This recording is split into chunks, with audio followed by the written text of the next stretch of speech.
Hello and welcome, your friendly Viking MtG here. This week we're going to talk a little bit about the first results of Standard. This happened during the last weekend at the SCG in Indianapolis. I just left it short here. This time we're going to talk a little bit about what kind of decks appeared and everything, and what kind of interesting takeaways we can take, at least for the beginning, no? So, if we start, well, first forewarning, this is something that was discussed at MTG Goldfish. The first results are not definitive results about the future of Standard, although I think we can do some safe guesses at this moment with how these decks played. So let us take a quick look at the list. We have Vehicles and Grixis Emerge. My personal favorite, Green-Black Delirium, which I played with, and I playtested a little bit as soon as I got a chance. And when we have some white-red aggro, humans are still there, but white-red. As you see, the first takeaway is that most of the decks are two colors again. We have had a long time with three-color decks. I mean, there's still one Grixis Emerge here, and there are some more in the top 16 and 32 and 64. However, the tendency is to turn back again to two colors. At least that's what we can see right now. From here, well, there were some interesting ideas. There were a lot of cards from Kaladesh being played here. In this case, well, WR Vehicles, white-red Vehicles, was definitely made mainly of cards that appeared from Kaladesh.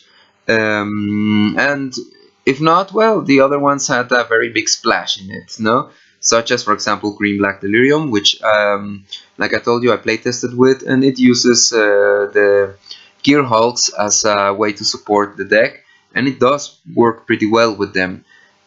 Obviously, the biggest takeaway also, and this is the one I am most sure of, is the use of Smuggler's Copter.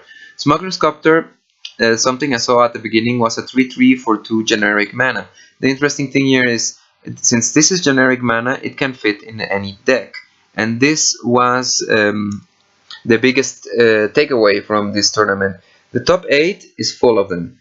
Each deck has 4 copies.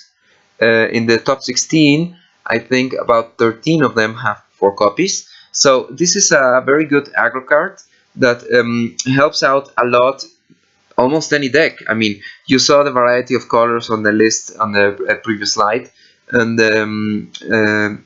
all of them had the Smuggler's Copter, so they made a creature way too easy to get into any deck, which makes the standing of aggro and mid-range at least very strong since the beginning, no? So I do predict that we will see our new, let's say, Siege Rhino, our new collected company, in this card, and many decks will be playing it. I won't say all decks, but many will include this as at least a 3 of, a 4 of, because it's just too good, no? It it loots, it is very easy to crew, especially if you got the right kind of creatures. It starts with Raven Inspector, turn 1, and you can move up to many things. I remember one of my playtest games, I played what's the name, the Tireless Tracker, and as soon as my opponent hit the Liliana and reduced the cost, well, he couldn't stop the Smuggler's Copter anyway, and that's the problem. It's a very strong creature, easy to activate, well, artifact that becomes a creature, and above all, it's for 2 mana, it flies, it's a 3/3, it has a big effect.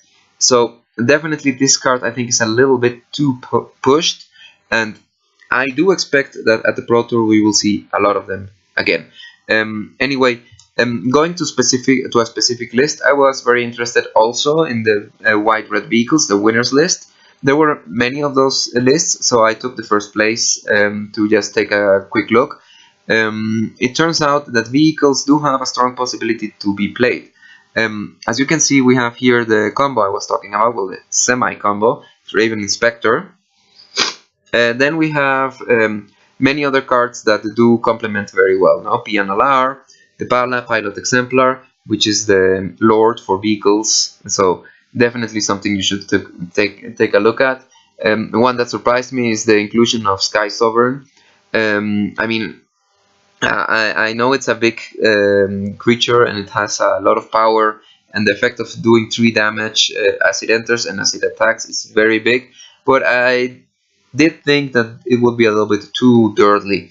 Anyway, it was not as dirtly as I thought. No, it helps very much the deck to have a top end and a way to kill many creatures at the end, and it flies. I mean, what else can you expect? No, Fleetwood Cruiser, which was a very nice addition. This card was a bomb and limited, and I can see how it works with this deck very well. No, but the final thing that was very important here was the use of Selfless Spirit, because suddenly these board wipes that we have, like Fumigate, are useless. No, you have 4 Selfless Spirits here.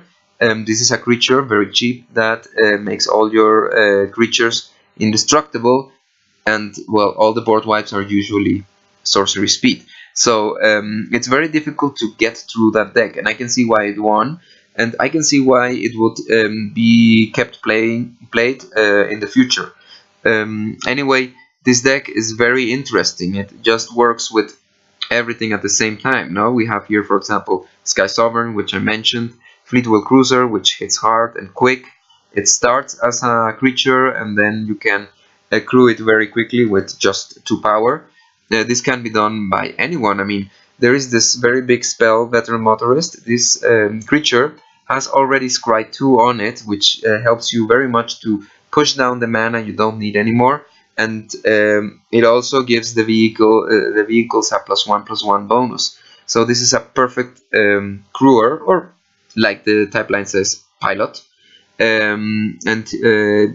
It's a very strong creature that complements excellently well the deck. No, so we do have very strong cards that could speak about a longer life period for the vehicles deck.